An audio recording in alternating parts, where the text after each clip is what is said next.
Hey, Taxman here. I'm going to be walking you guys through a drawing that I did. I guess you can call it a mural or, kind of like a collection, a collective. I like these like big group shots. I don't think I've ever done something this complicated in terms of like characters and like poses and movement ever. I've done a lot of individual pieces, and all these characters I've definitely drawn before.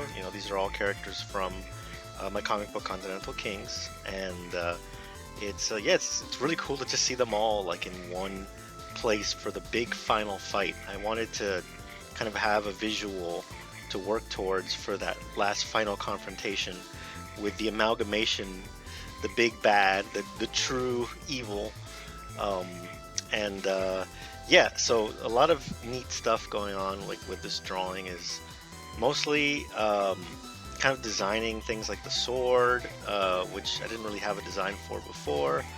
And inside of that, like that's where it has all the little orbs that the characters use.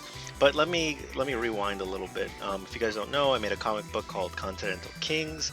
I'm 2 issues in out of 7. Each issue takes place in a different continent, and this is kind of at the end of everything. On each continent, there was a different king or a different kind of superpowered being that was possessing that continent.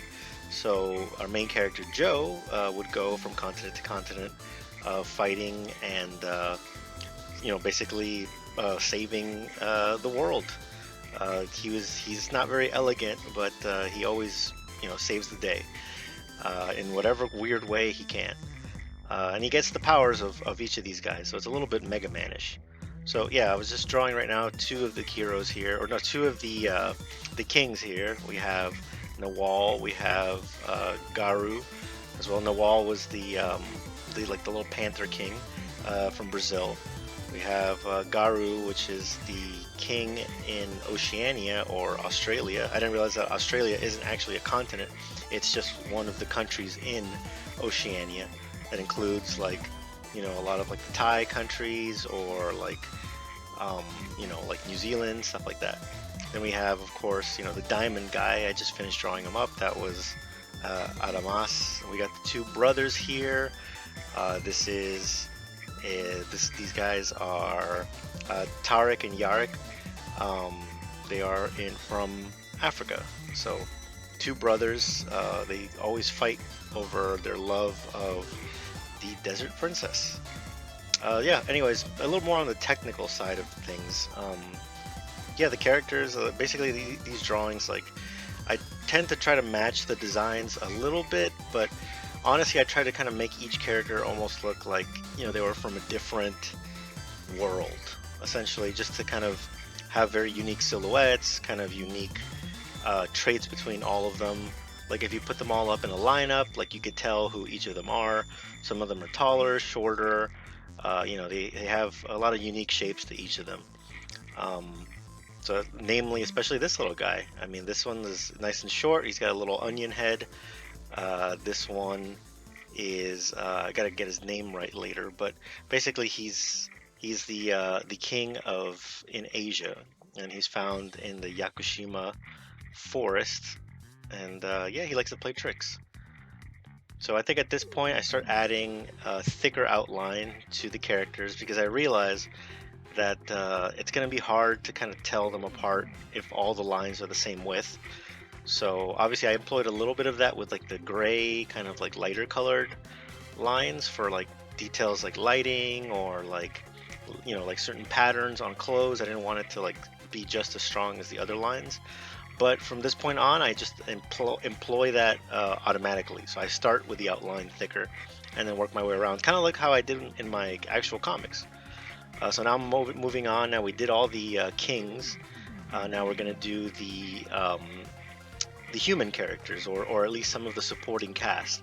So they're not like the main villains. Some of them, most of them, yeah, have kind of played some kind of role in the comic from different parts of the world. We have Jesse from North America. We have Eddie, the Royal Soldier. Yeah, Jesse was a Boy Scout too. That was a pretty funny detail. We have Mr. Splody, which is a little bomb guy. This is Green Mantis, or Lydia.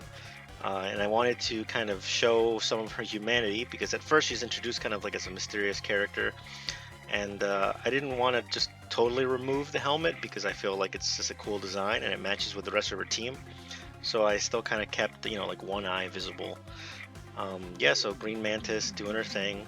She's got the translucent arm, but then she's also got some more details like another mechanical arm. This is Joe's family. This is his dog and his mom and dad. And meanwhile, here we're focusing on the team. The team being like the five, like basically the bug team, which is pretty fun to design. It's kind of like a Power Rangers style Super Sentai team. We have like the Violet Spider, the Red Cricket, or the Crimson Cricket. Sorry, copyright. We have the this is Lydia's dad. He's the owner of Dynacorp. He also joins in. He's kind of to blame for some of the stuff going on here, but he didn't expect it to happen. We got the Obsidian Ant, and we've got I don't remember her total name, but she's a butterfly, and she's blue. Blue butterfly, maybe, yeah.